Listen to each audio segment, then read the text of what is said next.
You ever hear footsteps in your house at 3 a.m. when you know you're the only one home? Now imagine living in a place where those footsteps never stop. When I was 24, I moved into a rental house just outside of Pittsburgh. It was old, probably the 1920s or earlier, peeling wallpaper.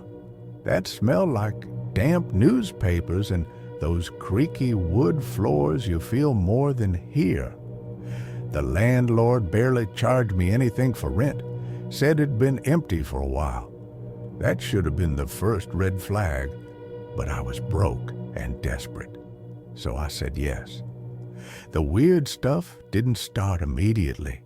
For the first week, it just felt heavy, like the house had a mood, and it was tired.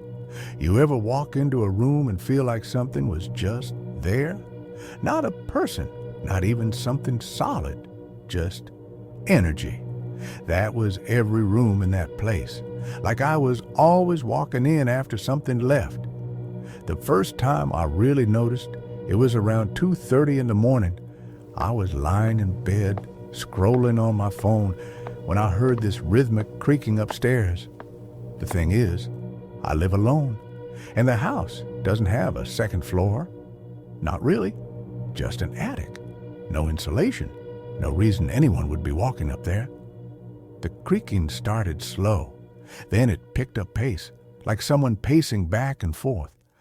I remember freezing, my thumb hovering over the flashlight icon on my screen. Then it stopped, dead silence, until I heard it again, this time right above my room. I didn't sleep that night. I called the landlord the next morning, told him maybe there were raccoons or something up in the attic. He just paused and said, "Huh? You're the first one to last more than a week?" I asked what he meant. He chuckled nervously and said, you know, old house, gets noisy." And then he hung up. Things escalated quickly after that. It was like the house didn't want me to sleep. Every night, same thing. Footsteps overhead, whispering from behind doors. Sometimes the faucet would start running in the kitchen, even though I hadn't turned it on. Once, I walked in to find all the cabinet doors wide open. I hadn't touched a single one.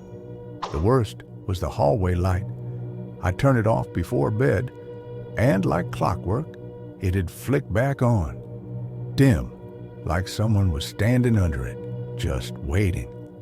I tried sleeping with a white noise machine, earplugs, everything, but the sounds weren't just noise. They were intentional, like the house was performing for me. One night, I stayed up. Coffee, energy drinks, the whole deal.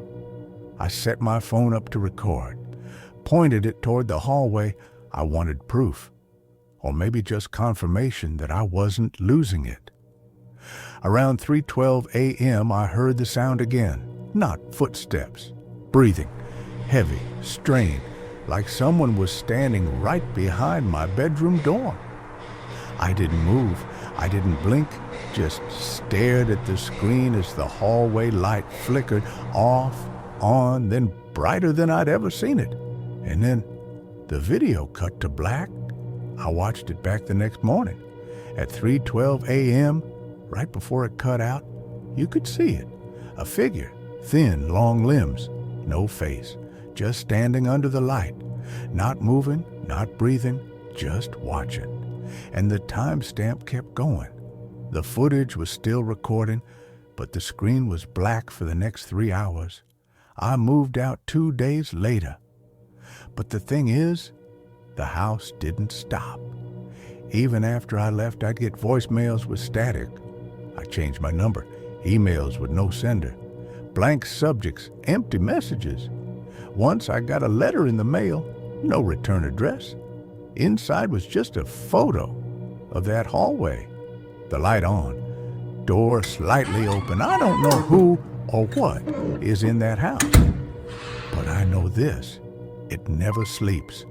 And if it never sleeps, how long before it follows someone who finally does. You ever wonder what happens when a house watches you longer than you've lived in it? Yeah, me too.